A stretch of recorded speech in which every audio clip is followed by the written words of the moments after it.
ठीक है। Python is level high level sorry Python is general purpose high level programming language. Okay,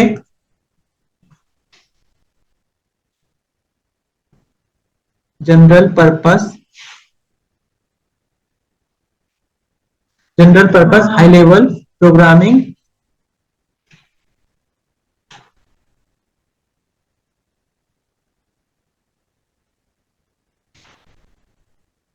language. Okay, इतना clear है। Python is general purpose high level programming language. तो यहाँ पे दो word बहुत ज्यादा इंपॉर्टेंट है, पहला है जनरल पर्पस, दूसरा है हाई लेवल। ओके, क्लियर है। पहला है जनरल पर्पस, दूसरा है हाई लेवल।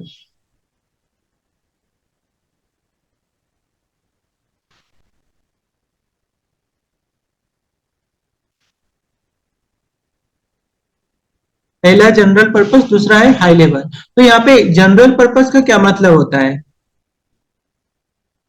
जनरल पर्पस का मतलब होता है कि ऐसी प्रोग्रामिंग लैंग्वेज जिसका यूज हम डे टू डे में काम आने वाली चीजों को बनाने के लिए कर सकते हैं। जैसे मुझे डेस्कटॉप एप्लीकेशन बनानी है तो मैं डेस्कटॉप एप्लीकेशन बना लूंगा। ठीक है, डेस्कटॉप एप्लीकेशन। जैसे मेरे लैपटॉप में जो कैलकुलेटर है वो काम करता है, जैसे लैपटॉप में कैलकुलेटर बिना इंटरनेट के काम करता है, मतलब वो डेस्कटॉप एप्लीकेशन है। ठीक है, और mobile application, machine learning application, AI application, ये सारी चीजें मैं पाइथन की मदद से बना सकता हूँ। तो हम कह सकते हैं कि Python is a general purpose high level programming language. तो जनरल पर्पस का मतलब होता है कि डे टू डे में आने वाले मेरी काम की जो चीजें हैं वो सारी चीजें बना सकते हो। मुझे प्रोग्राम बनाना है, मुझे एप्लीकेशन बनाना है, मुझे मुझे वेब डेवलपमेंट, वेब एप्लीकेशन बनाना है, वो सारी चीजें मैं बना सकता हूँ। अब यहाँ पे हाई लेवल का मतलब क्या होता है? हाई लेवल का मतलब होता है कि ऐसी प्रोग्रामिंग लैंग्वेज जो हम हमारे लिए, मेरे लिए और आपके लिए अंडरस्टैंड कर सके, हम समझ सके उसे, हमारे ह्यूमन फ्रेंडली लैंग्वेज हो। जैसे कि सी, सी प्लस प्लस, पाइथन, जावा, ये सारी लैंग्वेज क्या है? ये हाई लेवल प्रोग्रामिंग लैंग्वेज है। ओके, ठीक है, ये सारी लैंग्वेज क्या है? हाई लेवल प्रोग्रामिंग लैंग्वेज है। तो तो हम ह्यूमंस के लिए जो अंडरस्टैंडेबल लैंग्वेज है, हम उसे समझ सकते हैं, वो हाई लेवल लैंग्वेज को ही समझ सकते हैं। ठीक है, तो पाइथन भी एक हाई लेवल लैंग्वेज है। ठीक है, जो हमारे और आपके लिए समझने के लिए आसान होती है। ओके, और अब आपके मन में सवाल आया कि हाई लेवल, ठीक है, पाइथन, सी प्लस प्लस, जावा ये हाई लेवल लैंग्वेज है, तो फिर लो लेवल लैंग्वेज क्या होती है? ओके, लो लेवल लैंग्वेज क्या होती है? तो लो लेवल लैंग्वेज वो लैंग्वेज होती हैं जो असेंबली लैंग्वेज, आपने नाम सुना होगा, assembly, assembly language, machine language,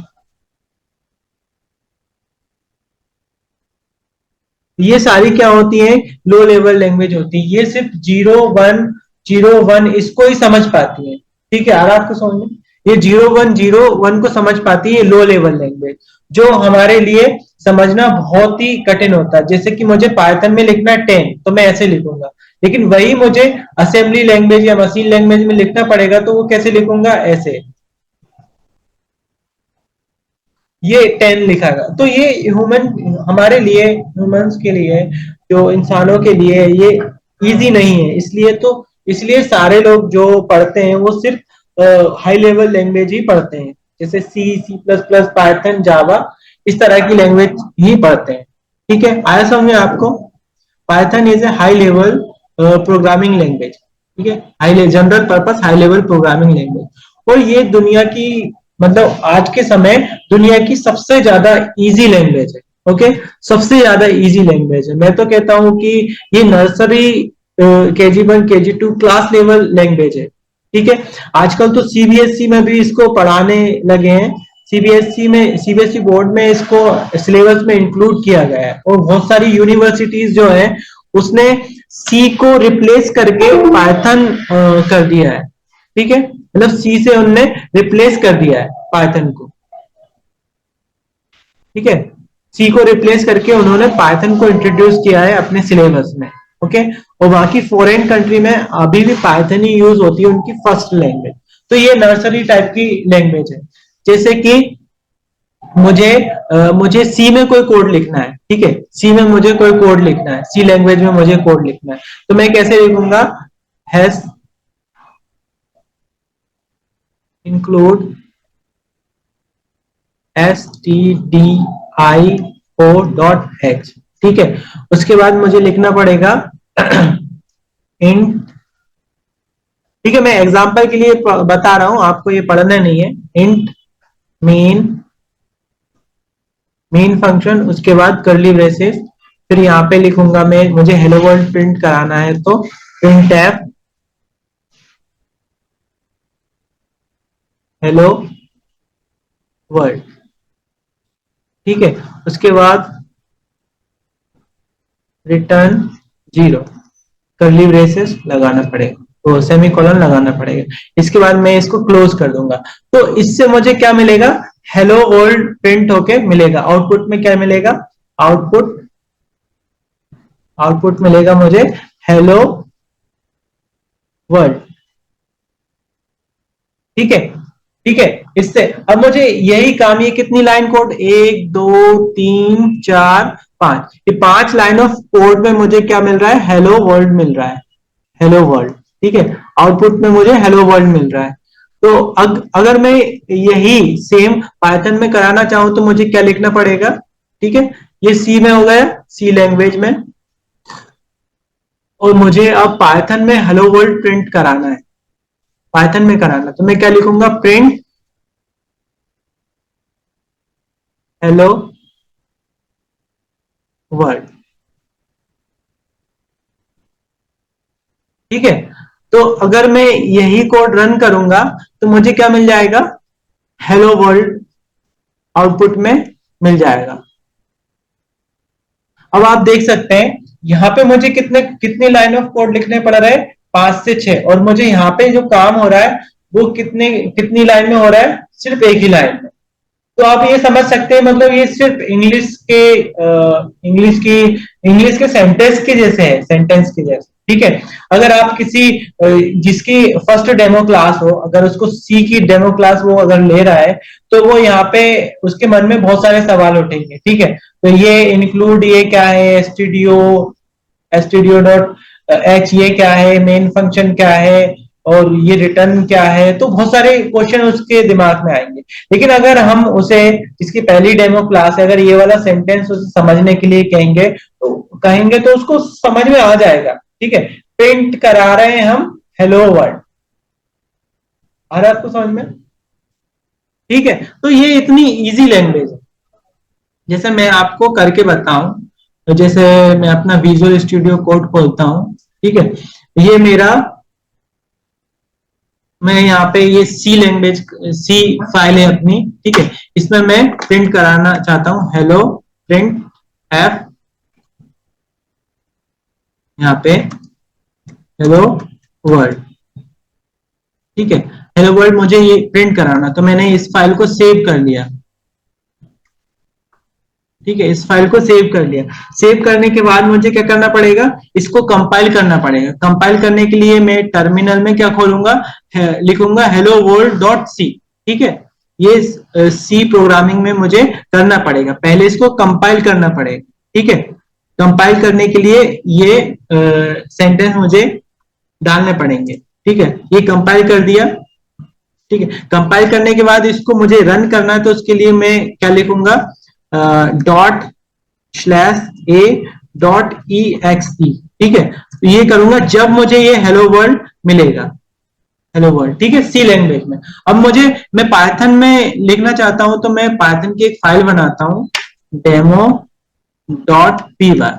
जे पी वाई क्या होता है, ये एक्सटेंशन होता है हर फाइल का। जैसे सी का एक्सटेंशन है डॉट सी, और जावा का है डॉट जावा, वैसे ही पाइथन फाइल का एक्सटेंशन होता है पी वाई। तो मैं यहाँ पे ये पाइथन का पी वाई आपको लिखना ही पड़ेगा, ठीक है। तो मैं इसको सेव करता हूँ, यहाँ पे मैं हेलो वर्ल्ड फंक्शन लिखता हूँ, मतलब हेलो वर्ल्ड मुझे प्रिंट कराना है, तो मैं लिखूंगा प्रिंट हेलो वर्ल्ड। ओके, इसको कंट्रोल एक्स से सेव करता हूं और मुझे यहाँ पे क्या करना पड़ेगा, पी वाई पाइथन, और फाइल का नाम क्या है मेरी, डेमो डॉट पी वाई। ये हेलो वर्ल्ड मुझे प्रिंट होके आ गया। तो इस तरह से मैं बताना चाह रहा हूँ आपको कि ये कितनी इजी लैंग्वेज है। इसी तरह मुझे अगर जावा में यही कोड लिखना है, हेलो वर्ल्ड प्रिंट कराना है, तो मुझे 6 से 7 या 8 लाइन लिखनी पड़ेगी हेलो वर्ल्ड प्रिंट कराने के लिए। ऐसे ही अगर थोड़ा बड़ा कोड लिखना है मुझे, जैसे 2 नंबर्स को मुझे ऐड करना है, तो उसके लिए भी मुझे क्या है कि 10 से 12 15 लाइन लिखनी पड़ेगी। लेकिन पाइथन में वही काम कितनी लाइन में हो जाएगा, 4 से 5 लाइन में। तो ये ऐसा है। ठीक है, ठीक है, आया इतना समझ में आपको? ठीक है, ये समझ में आया कितना इजी लैंग्वेज है। ठीक है, तो इसीलिए इसको आपको सीखना चाहिए पाइथन को, क्योंकि अभी के समय में ये बहुत ही ज्यादा इजी लैंग्वेज है। और दूसरी बात इसमें है कि इसमें एक्सटेंसिव लाइब्रेरी सपोर्ट है। जैसे हर चीज के लिए आपको लाइब्रेरीज मिल जाएंगी। जैसे आपको मैथ्स के ऑपरेशन करने हैं, जैसे स्क्वायर रूट लगाना है, तो आपको मैथ आप इंपोर्ट करोगे, इंपोर्ट मैथ लिखोगे यहाँ पे फाइल के ऊपर, इंपोर्ट मैथ, और यहाँ पे आप इंपोर्ट करोगे तो SQR, जैसे आपको 4 का चाहिए, तो ये लिखोगे तो आपको ये 4 का स्क्वायर रूट मिल जाएगा। ठीक है, तो ऐसे इसमें लाइब्रेरीज होती हैं, बहुत सारी लाइब्रेरीज अवेलेबल है। इसलिए आज के समय में ये machine learning, data science, AI, इसमें ये पाइथन का बहुत यूज हो रहा है। डेटा साइंस विद जावा आज तक मैंने नहीं सुना, data science with Python. Data science जिसको भी करना है, मशीन लर्निंग में जिसको भी जाना है, वो सिर्फ पाइथन ही सीखता है। ठीक है, और ये बहुत ही ज्यादा इजी पड़ती है, क्योंकि उनको स्क्रैच से बहुत सारे कोड लिखने की जरूरत नहीं पड़ती है। ठीक है, अब थोड़ा इसकी हिस्ट्री के बारे में देख लेते हैं, जान लेते हैं कि इसकी हिस्ट्री क्या है। तो इसको इसको बनाया गया था, पाइथन को जिसने लिखा था उनका नाम था ग्यूडो वैन रोसम। रोसम, ठीक है, इनको इसने डेवलप किया था। ठीक है, ग्यूडो वैन रोसम ने इनको डेवलप किया था, डेवलप इन 1989। ठीक है, 1989 while working in national research institute in Netherland. ठीक है, इन्होंने कहा नीदरलैंड में ये प्रोग्रामिंग लैंग्वेज लिखी थी while working in national research institute. Okay, 1989 में लिखी थी इनने। ठीक है, 1989 में डेवलप की थी, लेकिन ये हमारे लिए अवेलेबल अवेलेबल हुई 1991 से। ठीक है, 1991 से ये पब्लिक के लिए अवेलेबल हुई। ठीक है, क्लियर है इतना? ठीक है, अभी तक कोई डाउट? ठीक है, तो हमने क्या देखा अभी तक? हमने देखा कि ये पाइथन को क्यों सीखना चाहिए, क्यों ये इजी पड़ती है, मतलब सबसे बड़ी बात इसकी है कि ये इजी लैंग्वेज है। ठीक है, तो इन्होंने वाइल डेवलप करते समय इन्होंने क्या किया, पाइथन को बनाते समय इन्होंने सी से उठाया फंक्शनल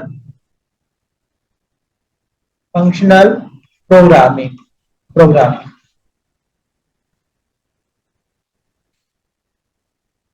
फंक्शनल प्रोग्रामिंग के फीचर्स इन्होंने सी से लिए। ठीक है, और मॉड्यूलर प्रोग्रामिंग के फीचर्स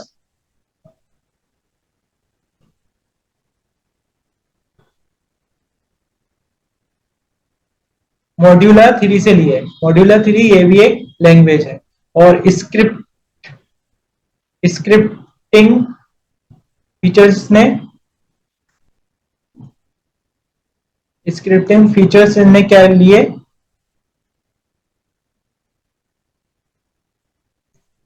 पर्ल से लिए। पर्ल भी एक प्रोग्रामिंग लैंग्वेज है। और बहुत सारे सिंटेक्स इनने कहां से लिए, एबीसी लैंग्वेज से लिए।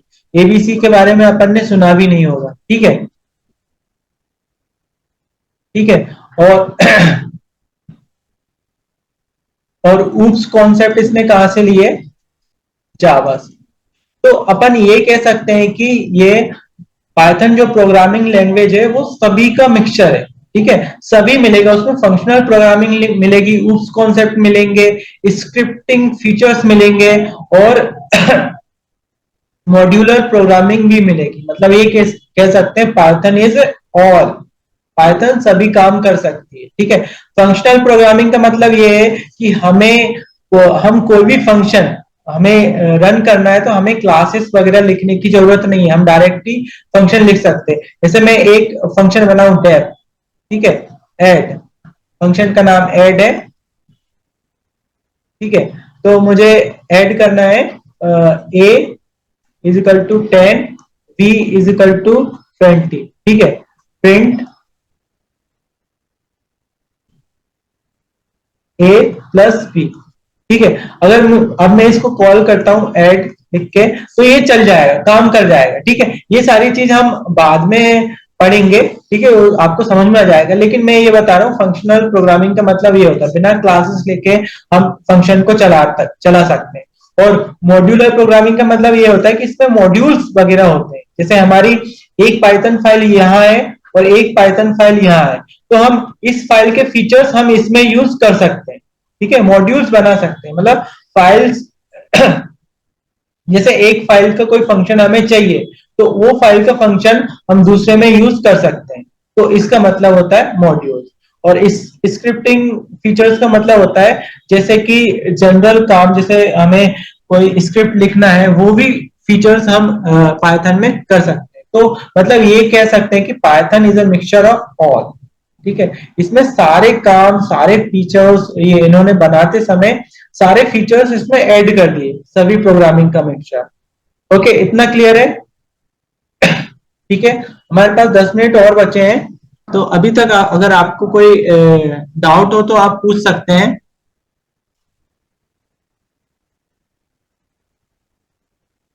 ठीक है। किसी को कोई डाउट है अभी तक? नहीं नहीं सर, कोई डाउट नहीं। है ना? नहीं नहीं सर। हाँ। अगर आपको डाउट आए तो बता देना, मैं देखता हूँ कोई कुछ रह तो नहीं गया।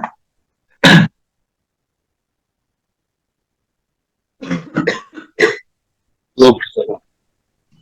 ओके, आप एक बार देख लो, रिवाइज कर लो कि कुछ समझ में, तो जैसे आपने लिखा होगा तो कुछ समझ में अभी तक अपन ने क्या क्या क्या पढ़ा है?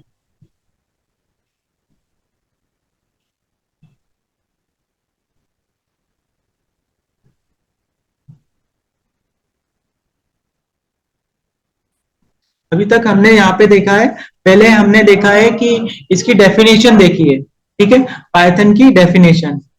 मतलब ये डेफिनेशन का क्या है कि मतलब पाइथन की जो डेफिनेशन है पाइथन की, अपन बोल सकते हैं कि उसकी मतलब पाइथन है क्या। पाइथन का हमने देखा कि Python is a general purpose high level programming language, ने सबसे पहले ये देखा।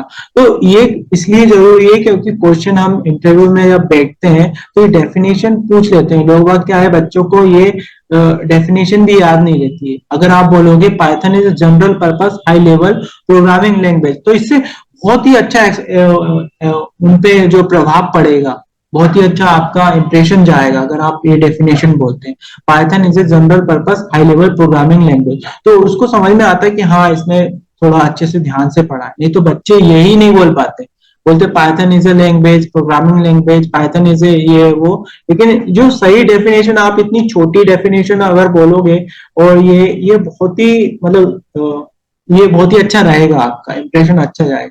तो पहले हमने डेफिनेशन देखी, दूसरे नंबर पे देखी कि इसको किसने डेवलप किया था। तो इनको डेवलप किया था ग्यूडो वैन रोसम ने, ठीक है। 1989 में इनने डेवलप किया था, लेकिन पब्लिक के लिए ये अवेलेबल हुई 1992 1999 में, फरवरी फरवरी 99 में, ठीक है।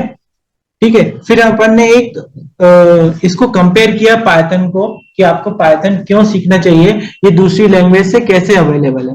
जैसे कि आपको सी में, जावा में, सी प्लस प्लस या जावा में आपको कोई कोड लिखना है, जैसे छोटा सा भी कोड लिखना है, आपको हेलो वर्ल्ड प्रिंट कराना है, तो आपको 5 से 6 लाइन का कोड लिखना पड़ेगा। अगर वही चीज आपको पाइथन में करनी है, ठीक है, तो आपको सिर्फ एक ही लाइन का कोड लिखना है, ठीक है। और ये चीज जब हम बहुत बड़े बड़े कोड लिखते हैं, तो ये पाइथन की एक बहुत बड़ी खासियत आती है। इससे क्या होता है कि हमारा जो टाइम बचता है, एफर्ट बचता है, कंपनी का पैसा कम लगता है, और कंपनी को मतलब वो सेम काम जो हमने डेवलपर रखा है बहुत ही कम समय में कर लेता है। तो इससे कंपनी को फायदा होता है, इसलिए कंपनी क्या है कि आजकल पाइथन को प्रेफर कर रही है, ठीक है। ये टाइम बचाती है, टाइम बचेगा तो मनी भी बचेगी, क्योंकि उस समय में हम उससे, जो डेवलपर हमारा बैठा है, उससे कोई दूसरा काम करा सकते हैं, ठीक है। और इसका कम लाइन ऑफ कोड रहता है, जैसे तो उससे जो हमारी जो मशीन है, कंप्यूटर है, उसको थोड़ा ना कम समय लगता है, तो ये थोड़ी फास्ट हो जाती है। हमारी जो वेबसाइट बनाएंगे या हम जो डेटा साइंस, डेटा एप्लीकेशन बनाएंगे, ये सारी चीज थोड़ी क्या है, फास्ट हो जाती है, जैसे कम लाइन ऑफ कोड रहता है, ठीक है। हमने ये देखा, ठीक है। और देखा कि आजकल क्या है कि बहुत सारी यूनिवर्सिटीज वगैरह में पाइथन को है ना फर्स्ट लैंग्वेज की तरह यूज कर रहे हैं। तो हो सकता है आने वाले समय में हम देखें कि पाइथन को हमारे जो कंप्यूटर साइंस के जो यूनिवर्सिटीज होती हैं, जो हमारे सिलेबस होता है, उसमें पाइथन को ऐड कर ले, क्योंकि सीबीएसई वगैरह में तो ये ऐड हो चुकी है, 7th 8th स्टैंडर्ड में ये ऐड हो चुकी है। लेकिन अभी भी हमारे जो कॉलेजेस हैं उनमें पाइथन को ऐड, सिलेबस में ऐड नहीं किया गया है, ठीक है। तो मतलब पहले जो कन्वेंशन चला आता था, जैसे कि आपको सी सीखना है, सी प्लस प्लस सीखना है, और फिर उसके बाद लोग क्या जावा सीखते थे, तो ये बहुत ही ज्यादा लेंदी प्रोसेस हो जाती थी। लेकिन आजकल जो पाइथन से क्या है कि आप डायरेक्टली पाइथन सीख सकते हो, ठीक है। आपको कोई भी प्रोग्रामिंग लैंग्वेज, कोई भी नॉलेज की जरूरत नहीं है आज के समय में, ठीक है। आप डायरेक्ट पाइथन सीख सकते हो, और इसके बाद आप किसी भी फील्ड में जा सकते हो। जैसे आपको वेब डेवलपमेंट में जाना है, ठीक है, वेब डेवलपमेंट फील्ड में जाना है, आपने पाइथन सीख ली, उसके बाद आपको डी जेंगो, जो कि पाइथन का फ्रेमवर्क होता है, वो सीख लोगे तो आप आसानी से अच्छी जॉब पा लोगे, ठीक है। तो ये वेब डेवलपमेंट में होता है, जैसे फ्रंट एंड और बैक एंड दोनों। ये जेंगो क्या है, बैक एंड फ्रेमवर्क, ठीक है।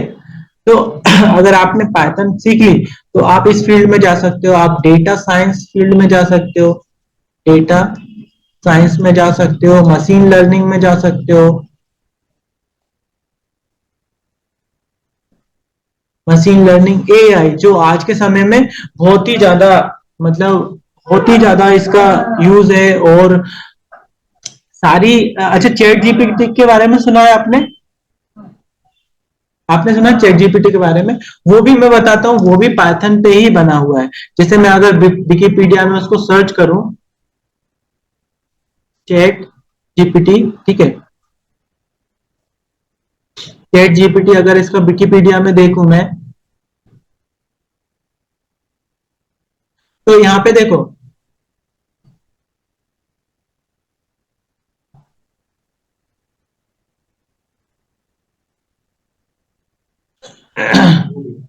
हाँ, कहाँ लिखा हुआ है? हाँ हाँ, ये देखो इसमें लिखा हुआ है पाइथन, रिटर्न इन पाइथन, ठीक है। मेरे को ही नहीं दिख रहा हूँ, ठीक है। ये भी पाइथन में ही बनी हुई है, ठीक है। तो ये आज के समय में मशीन लर्निंग, ये बहुत ही ज्यादा पावरफुल एआई एप्लीकेशन है चैट जीपीटी, जो मतलब आपके बहुत सारे काम, कुछ भी चाहिए आपको, कोड लिखना है, कुछ भी चाहिए आपको, ये दे देता है, ये बना के दे सकते हो। कोई स्टोरी स्टोरी चाहिए आपको, स्टोरी आउटपुट स्टोरी ये बना के दे देगा, ठीक है। तो ये AI application, data science, machine learning, इसमें पाइथन का बहुत ही ज्यादा यूज हो रहा है, ठीक है। आज के समय में पाइथन पाइथन बहुत ही ज्यादा चल रही है, इसलिए चल रही है क्योंकि इसमें बहुत सारी लाइब्रेरी अवेलेबल है। आपको सब कुछ स्क्रैच से नहीं करना पड़ता, बहुत सारे कोड आपको स्क्रैच से नहीं लिखने पड़ते, आपका टाइम बचता है। और सबसे बड़ी बात ये इजी है, तो बहुत सारी खासियत इसमें ऐड हो गई है। तो 2010 के बाद से ये बहुत ही ज्यादा चलन में है पाइथन। लेकिन हमारी जो एजुकेशन जो सिस्टम है वो ओल्ड ही है अभी भी। अभी भी हम वही सी सीखते हैं, हमारे जो कंप्यूटर साइंस जो फील्ड लेते हैं उसमें सी रहती है, सी प्लस प्लस रहती है, लेकिन पाइथन को नहीं पढ़ाया जाता। लेकिन अभी इंक्लूड करते हैं वो लोग क्या, एक्स्ट्रा एक्स्ट्रा मतलब एक्स्ट्रा, आप गर्मियों की जैसे हमारा सेमेस्टर खत्म होता है तो वो सिखाते हैं, क्योंकि इसका इम्पोर्टेंस बढ़ रहा है धीरे धीरे, तो इसलिए वो एक्स्ट्रा क्लास लगा के पाइथन को सिखा रहे हैं। ठीक है। तो हम बात करते हैं machine learning, AI, data science, और क्या बना सकते हैं इससे, डेस्कटॉप एप्लीकेशन भी हम बना सकते हैं, आईओटी एप्लीकेशन बना सकते हैं, इंटरनेट ऑफ थिंग्स, है ना। किसी कंपनी को अपने कस्टम सॉफ्टवेयर चाहिए, ठीक है, कस्टम सॉफ्टवेयर उसको बनाना है, जैसे कोई सर्च इंजन उसको चाहिए तो वो भी इस पाइथन से बना सकते हैं हम। ठीक है, मतलब वो सारे काम कर सकते हैं हम जो आज के समय में हमारे यूज में आते हैं। ठीक है, तो इतनी ये पावरफुल बन गई है।